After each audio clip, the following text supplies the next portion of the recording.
반갑습니다. 아주 먼 데서 오셨어요. 미국에서까지 오셨으니까. 인천에서 온 사람은 비교가 안 될 정도로 먼 데서 오셨는데 우리 앞뒤에 불 보시고 반갑습니다. 사랑합니다. 인사하세요. 반갑습니다. 사랑합니다. 네, 하나님의 축복이 함께 하실 줄로 믿습니다. 특별히 또 우리 가정에서나 지방에서 또 해외에 계시는 우리 사랑하는 성도들에게 하나님의 크신 축복이 함께 하시기를 주님의 이름으로 축원합니다.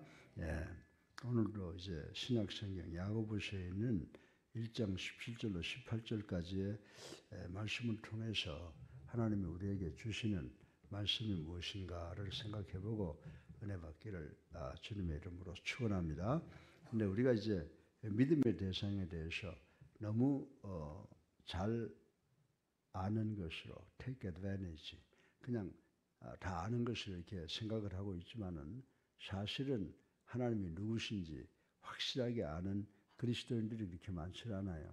그래서 오늘 어젯밤에 제가 성경 말씀을 이렇게 보면서 읽으면서 진짜로 우리가 새벽에 나오는 성도들만이라도 하나님이 누구신가 좀 구체적으로 개략적이지만 구체적으로 한번 생각해 보자라고 해서 말씀을 뒤지다 보니까 그 야고보서 1장 17절로 18절에 그 말씀이 다 담겨져 있더라고요. 근데 직선적으로 우리에게 가르쳐 주시는 말씀이 아니라서 제가 말씀드리는 것이 어디 그런 말씀이 있느냐. 제가 여러 번 읽으니까 제가 세 가지로 종합하는 말씀이 바로 하나님을 나타내는 말씀이구나라고 하는 것을 생각하고 오늘 아침에 제가 이 말씀을 하나님은 누구신가에 대해서 말씀을 드리려고 합니다. 여러분들 세상이 많이 변했잖아요. 우리는 1차 대전까지는 그저 역사로만 알지만 우리 중에 나이가 많은 분은 2차 대전을 약간 맛을 보고 간 사람이 있고 그리고 6.25 전쟁, 월남 전쟁 이런 것을 우리가 경험을 다 하고 어려운 삶을 살아왔어요. 그래서 국제시대라고 하는 영화를 제가 이렇게 보면서 바로 우리 세대 사람들을 이야기하는 고생하던 시절을 떠올리게 해서 참 지금 사는 것은 편안하게 살고 있다. 이런 생각을 제가 해봤어요. 그런데 문제는 뭐냐면 우리가 사는 세상 모든 사람들은 문명과 문화의 발달로 살기 좋은 시대가 되었다라고 생각을 하고 즐기는데 자신의 모든 노력을 다 바치는 것 같아요. 제가 보기에는. 그러나 제가 보기에는 지금의 우리 삶보다는 과거의 우리 삶이 훨씬 더 인간적이었고 좋은 그런 삶이었다라고 생각을 하고 있습니다. 그런데 지금 우리가 살고 있는 이 세상이 뭐 살기는 편해졌는지 모르지만 뭐가 문제냐라고 하는 것이에요. 우리 성도들과 우리 교회 안에 크나큰 문제가 온다라고 하는 것을 우리는 알아야 된다라고 하는 것입니다. 오늘날 우리 기독교는 여러분들이 잘 아시는 종교 다원주의와 포스트 마르니즘 같은 새로운 신학 사상이 출몰해서 성도들과 교회 안팎으로 많은 관심과 무리를 그리고 두려움을 일으키고 있다고 하는 것을 우리는 알아야 된다라고 하는 것입니다. 이러한 신신학들은 대체로 우리 기독교의 신관이 어떤 거예요? 우리 기독교의 신관은 유일신이시거든요. 하나님 오직 한 분이시다. 그러는데 이 기독교의 유일신관과 또 구원은 오직 예수 그리스도를 나의 구주로 살아계신 하나님의 아들로 믿고 영접하고 세례받고 성령 받는 그런 삶을 통해서 우리가 구원받을 수 있다라고 하는 이런 구원관을 부정 내지는 약화시키고 있다라고 하는 것을 우리가 알아야 됩니다. 또 그리고 이들 외에도 역사 속으로 돌아가 보면 수많은 사람들과 또 사상들이 하나님의 존재를 부정해오고 있다는 사실을 우리는 알아야 됩니다. 예를 들어 볼까요?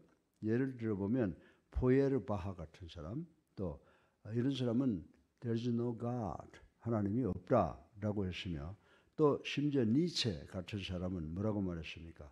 God is dead, 하나님은 죽었다라고 하는 말까지 지금 하고 있다라고 하는 것입니다. 그리고 지금은 거의 사라져가는 우리 그 이데올로지가 있죠. 이게 공산주의라는 거예요. 옛날에는요, 공산주의가 세계를 양분했지만 지금은 한 몇 개 나라밖에 없어요. 공산주의를 하는 나라는. 이 공산주의의 시작도 그리고 이 공산주의의 위기도 뭐냐? 무신론적 신학을 토대로 해서 세워진 사상이 공산주의, 유물론주의다. 이렇게 말씀을 드릴 수가 있습니다. 그런데 우리가 성경 구약과 신약을 보면요. 시편 41편에 보게 되면은 시편의 기자 14장 1절에 보게 되면 하나님의 존재를 부인하는 자는 바보라 그랬거든. 어리석다. 이렇게 아주 선언을 해 놓았습니다. 벌써 몇천 년 전에 벌써 하나님께서는 이들이 하나님의 존재를 부인할 걸 다 아셨다라고 하는 것이죠. 그런데 우리 성도들은 하나님이 어떠한 분이신가를 분명히 알고 믿어야 된다라고 하는 것입니다. 그래서 신약에 와서 요한복음 17장 3절에 보게 되면 뭐라고 말씀하고 있어요? 영생은 곧 유일하신 참 하나님과 그분이 보내신 아들 예수 그리스도를 아는 것이다. 이렇게 아주 구체적으로 정의를 해놓은 것을 우리는 읽어볼 수가 있습니다. 그래서 이제 이 본문을 통해서 Who is the God? 하나님은 누구이신가에 대한 것을 함께 살펴보고 은혜 받기를 주님의 이름으로 축원합니다. 그런데 이 성경 말씀 짧은 말씀을 보게 되면 하나님에 대해서 세 가지로 요약해서 우리에게 가르쳐주고 있어요. 첫째는 자존자다. 하나님은 자존하시는 분이시다. 둘째로 세상 만물의 모든 존재의 근원이 되시는 분이시다. 셋째로 인간을 사랑하시는 분이시다. 라고 하는 이 세 가지를 오늘 17절부터 18절을 직접적으로 이렇게 표현 안 했지만 이런 내용을 말씀을 하고 있는 것을 우리는 발견할 수가 있습니다. 그래서 첫째로 하나님은 자존하신 분이심을 생각을 해보겠습니다. 자존이란 말이 뭐예요? 그래서 제가 자존이라고 하는 말은 영어로 번역해 본다면 알지만 성경에서 뭐라고 말씀하고 있느냐라고 찾아보니까 우리가 잘 아는 말씀이에요. I am that I am. 스스로 존재한다. 이런 말씀이거든요. 그런데 하나님께서는 그 당신 속에서 당신의 존재의 근거를 지니고 계시는데 이것이 곧 하나님의 자존성이다라고 성경은 우리들에게 가르쳐 주고 있습니다. 일찍이 출애굽기 3장 14절에 보게 되면 하나님께서 모세에게 뭐라고 말씀하셨어요? 모세가 당신 누구십니까? 라고 물었더니 나는 스스로 있는 자다. 이렇게 선언하신 것을 우리는 알 수가 있습니다. 이 하나님의 자존성에는 많은 의미들이 내포되어 있다라고 하는 것입니다. 제가 그것을 다 설명할 수는 없지만은 먼저 하나님의 무한성이 내포되어 있다. 여러분들 시편 90편 2절에 보게 되면 하나님께서는 영원부터 영원까지 영존하시는 분이시며 라고 말씀하셨고요. 또 시편 145편 3절에 보면 또한 도저히 헤아릴 수 없는 무변광대하신 분이시다. 이렇게 설명을 해주고 있습니다. 이처럼 하나님께서는 시간과 공간에 제한을 받지 아니하시고 이 역사를 초월하시는 분이시다라고 하는 것을 우리는 깨달아야 된다라고 하는 것입니다. 그리고 하나님의 생존성이 내포되어 있습니다. 여호수아 3장 10절, 시편 84편 3절에 보게 되면 하나님께서는 Spirit, 영인 동시에 인격성을 지닌 분이신 것을 설명을 해놓고 있는 것을 볼 수가 있습니다. 바꿔서 말하면 하나님께서는 하늘 보좌에 높은 곳에 우뚝 앉아만 계시는 그런 분이 아니시라고 성경은 설명을 하고 있습니다. 오늘도 지금부터 몇천 년 전에부터 계셨던 것이 아니라 영원 전부터 스스로 존재하고 계셨던 분이 아니라 21세기 오늘도 우리의 삶 속에 사셔서 우리의 삶을 관리하고 주관하시고 역사하신 살아계신 하나님이라고 하는 것을 성경이 가르쳐주고 있는 줄로 믿으시기 바랍니다. 그리고 하나님의 불변성이 내포되어 있습니다. 여러분들 오늘 본문을 읽어보면요. 17절에 보면 모든 것이 변하지만 하나님께서는 결단코 변하지 아니하신다 라고 하는 말씀이 구약 말라기 3장 6절에도 기록이 되어 있습니다. 그리고 여러분들이 히브리서 6장에 보게 되면 하나님께서는 그 뜻한 목적과 결과에서 또 시편 103편에 보게 되면 인자하심에서 창세기 18장에 보게 되면 공의에서 또 히브리서에 보게 되면 축복하심에서 변함이 없는 분이시다. 여러분들 우리 인간들 보세요. 때로는 여러분 사랑한다고 그러놓고 변하죠. 축복한다고 그러놓고 저주하죠. 우리 인간은 이렇게 변화무쌍하지만 하나님은 모든 면에서 변함이 없으신 분이시다. 처음부터 끝까지 동일한 분이시다라고 말씀을 하시고 있습니다. 그리고 또 하나님의 유일성이 하나님의 말씀에 내포되어 있습니다. 디모데전서 2장 5절에 보면 하나님께서는 오직 한 분이시라고 선언하고 있습니다. 그리고 신명기 4장에 보면 결코 하나님 외에 다른 신은 존재하지 아니한다라고 선언을 했습니다.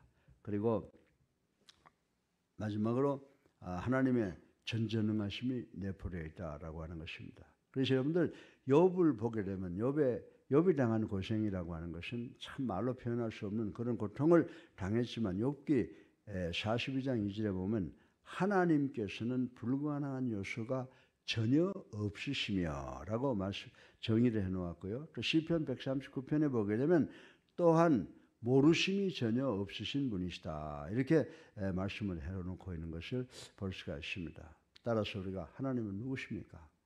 하나님은 누구시죠? 스스로 자존하시는 분이시다. 영원 전부터 계셔서 이 우주 만물을 창조하신 분이고 우리의 삶을 주관하시고 인도하시고 역사하시는 분이시다. 나의 삶의 주인이시다 라고 하는 것을 확실하게 깨닫고 우리가 예수를 믿어야 되는 줄로 믿으시기 바랍니다.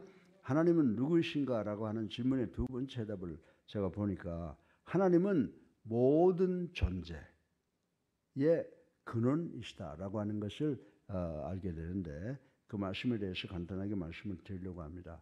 이강평 목사가 무슨 글을 지어서 글짓기 하는 것이 아니고 스피치 대회 하는 것이 아니고 성경으로 돌아가 보자는 거예요. 창세기 1장 1절에 뭐라는 말씀이 있습니까?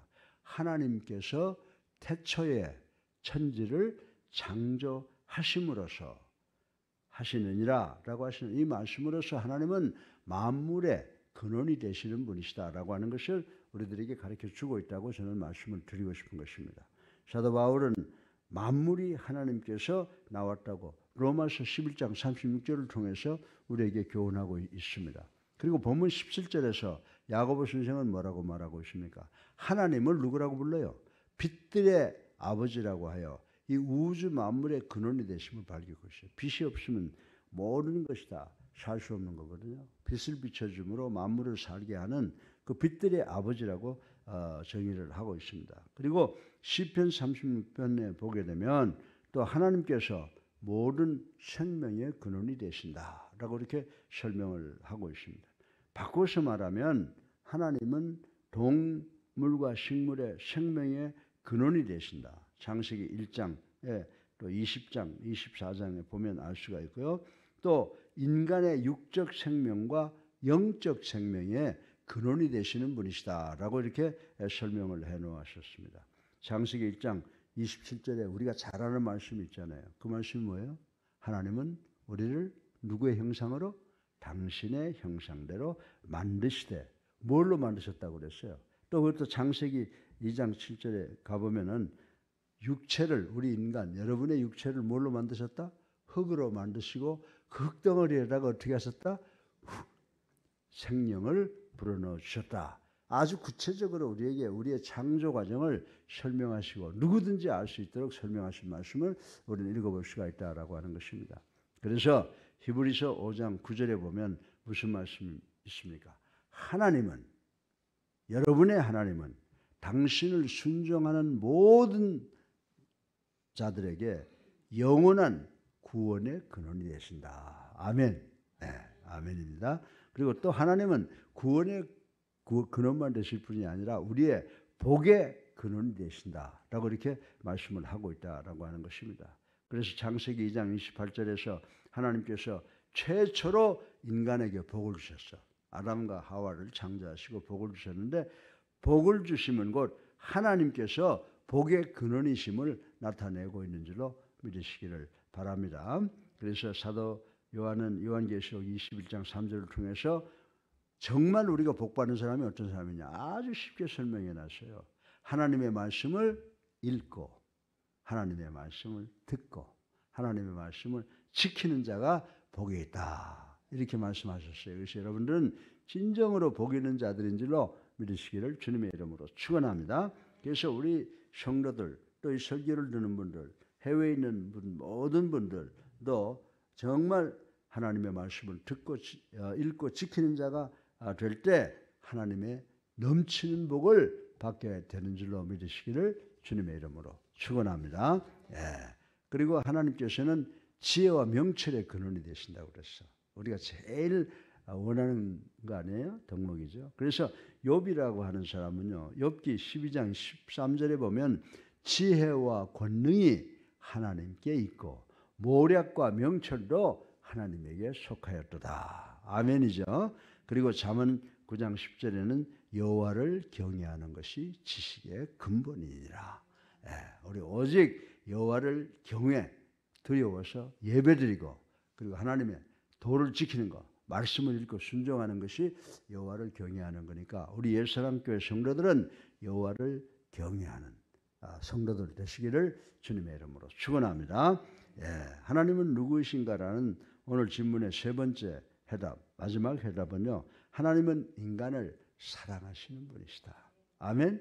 하나님은 여러분과 나 그리고 우리 모두를 사랑하시는 분이시다 라고 하는 것을 생각해 보겠습니다. 그래서 요한일서 4장 8절에 보면 요한은 하나님께서는 사랑 그 자체이실 뿐만 아니라 몸소 그 사랑을 인간에게 베푸신 분이시다 라고 이렇게 말씀을 하고 있습니다. 여러분들 기독교의 특성이 뭔지 아세요? 모든 종교는 인간이 신에게 나가요. 그런데 우리 기독교만은 하나님께서 우리를 찾아오시는 줄로 믿으시기 바랍니다. 그래서 우리가 사랑 중에서 우리 하나님의 사랑은 어떤 것이냐? 첫 번째로 하나님께서 여러분과 나를 포함한 우리를 찾아오셨다라고 하는데 근거한다라고 하는 것입니다. 여러분들 창세기 3장 9절에 보면요. 일찍이 하나님께서는 범죄하고 두려워 숨어있는 아담과 하와에게 나무가지로 가릴 곳을 가리게 하시고 그리고 구원을 보여주시기 위해서 친히 아담과 이브를 찾아오셨던 것을 우리는 볼 수가 있습니다. 그 후에 불의와 죄악이 가득 찬 소돔성에서 고통당하는 롯을 구원하시기 위해서 찾아오셨다라고 하는 것을 우리 창세기 19장에서 발견할 수가 있습니다. 그리고 다니엘서를 보면요. 하나님이 누구에게 찾아왔어요? 다니엘과 다니엘의 세 친구에게 그 7배나 뜨거운 그 불 속에 그 세 친구를 구원하시기 위해서 친히 찾아오신 그 하나님의 모습, 친히 찾아오셔서 그 다니엘과 세 친구를 구원해 주신 그 사건을 우리는 성경을 통해서 다 볼 수가 있는 것입니다. 사랑하는 예수님께 성도 여러분, 오늘도 하나님께서 여러분과 나 그리고 우리 인간을 구원하시기 위해서 변함없이 우리를 찾아오시는 분이시다라고 하는 사실을 잊지 않고 믿어야 되는 줄로 믿으시기를 주님의 이름으로 축원합니다. 그리고 하나님의 사랑은요 초청하심에 나타납니다. 하나님이 우리를 다 초청하셨다는 겁니다. 그래서 마태복음 11장 28절에 보면 뭐라고 말씀하셨어요? 수고하고 무거운 짐진 자들아 다 내게로 오라. 내가 너를 쉬게 하리라. 또 요한복음 7장 37절에 보면요. 목마른 자들도 오라 라고 초청을 하셨습니다. 이러한 초청의 대상이 누구예요? 돈 많고 지위 있고 권력 있는 그런 사람들이 아닙니까? 의인들만 부르셨습니까? 아니죠. 하나님께서 부른 사람들은 의인이 아니라 우리 같은 죄인이라고 하는 사실을 우리는 깨달아야 되는 줄로 믿으시기 바랍니다. 그런데 우리 모두는 죄인입니다. 바울이 그랬지 않습니까? 이 세상에는 의인은 하나도 없고 전부 죄인뿐이다 라고 말씀하셨어요. 따라서 우리 모두는 죄인이므로 하나님의 사랑에 초청을 받지 않고는 절대로 구원받은 사람이 이 세상에 한 사람도 없다는 사실을 우리는 깨달아야 되는 줄로 믿으시기 바랍니다. 인간을 향한 하나님의 사랑의 극치가 뭐예요? 인간을 향한 하나님의 사랑의 클라이막스가 뭐예요? 예수 그리스도라는 거예요. 예수 그리스도. 여러분들 내 아들 누구를 위해서 내주겠어요? 그런데 하나님께서는 한 분밖에 없는 자기의 독생성자 예수 그리스도를 여러분과 저 그리고 우리 인간들의 죄를 사해 주기 위해서 우리에게 보내주셨어요. 하나님께서는 당신의 아들을 그리스도가 되게 하시고 우리의 죄를 담당하기 위해서 갈보리적 십자가에서 머리에는 가시관을, 손과 발에는 대못을, 옆구리에는 창으로 받아 온갖 몸에 물과 피를 다 쏟으시고 우리의 구원을 위해서 돌아가셨는데, 그분이 흘리신 피와 물은, 그 보혈은 뭐예요? 우리의 죄를 다 씻어서 우리를 구원해 주시기 위함인 줄로 믿으시기 바랍니다. 그래서 이사야서에서는 1장 18절에 보면 뭐라고 예언을 했습니까? 이사야는 너희 죄가 주홍 같을지라도 눈같이 희어질 것이요 진홍같이 붉을지라도 양털같이 희게 되리라. 아멘.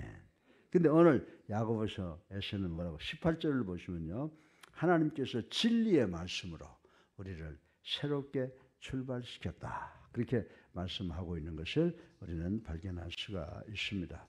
이 구원은 우리에게 천국의 영생을 주는 구원인 줄로 믿으시기 바랍니다. 이 얼마나 놀라운 하나님의 사랑입니까? 예수사랑교회 성도 여러분, 우리가 믿는 하나님은 스스로 살아계신 분이시며 모든 존재의 근원이실 뿐만이 아니라 우리를 사랑하사 죄를 사하여 주시는 구원의 하나님이시다 라고 하는 것입니다. 우리 인간을 구원하실 분은 누구예요? 오직 하나님 한 분밖에 안 계신다라고 말씀을 드립니다. 그러므로 우리는 하나님 외에도 구원이 있다는 이단들의 종교 혼합론, 종교 다원화를 부르짖는 모든 사람들의 그 공격을 우리가 막아야 되는 줄로 믿으시기 바랍니다. 지금 우리나라에 수많은 교회가 있고 대형 교회들이 그 위세를 자랑하고 있지만은 그 안에 이러한 종교 혼합론과 통합론, 그리고 예수 그리스도를 부인하는 그러한 사탄들이 수없이 들어가 있다는 걸 아시고, 우리 예수사랑 교회는 어떤 교회입니까? 하나님만 믿고 따라 구원받는 성도가 되겠다고 결단한 사람들만 모여있는 줄로 믿으시기 바랍니다. 비록 적지만 우리가 지향하는 교회가 어떤 교회예요? 사도행전적 교회, 그리스도의 몸된 교회를 다시 복원해서 예수 그리스도의 재림을 맞이할 수 있는 그런 교회가 되는 것이 우리 예수사랑 교회의 근본적 소원이라고 하는 것을 아시고, 우리 비록 적더라도 긍지를, 그리스도인이라고 하는 긍지, 안디옥 교인들을 뭐라고 불렀죠? 그리스도인이라고 최초로 불렀는데, 그런 그리스도인이라고 하는 그 정의에 정말 우리 긍지를 느끼고, 아무리 세상이 변하고 아무리 어렵더라도 끝까지 남아서 남은 자가 돼서 렘넌트가 돼서 그리스도를 맞이하는 우리 모두가 되시기를 주님의 이름으로 축원합니다. 주님 손 꼭 붙잡고 가서 오늘부터 또 새롭게 시작되는 삶이 10월의 대로가 되시기를 주님의 이름으로 축원합니다. 살아계셔서 우리의 삶을 주관하시는 만복의 근원이 되신 아버지, 찬양과 영광과 존귀를 올립니다. 우리는 하나님이 자존하시는 분인 줄로 믿습니다. 세상의 근원이심을 믿습니다. 우리를 사랑하셔서 당신의 아들 예수 그리스도를 보내주시고 십자가에 달려 돌아가시게 하심으로 우리의 모든 죄를 대속하시고 우리를 하나님의 아들, 딸 되게 하신 분인 줄로 믿습니다. 우리의 나가는 길이 시온의 대로가 되도록 축복하여 주시옵소서. 예수 그리스도 이름으로 감사하며 기도드려서옵나이다. 아멘. 우리 앞뒤에 불 보시고 참 잘 나와.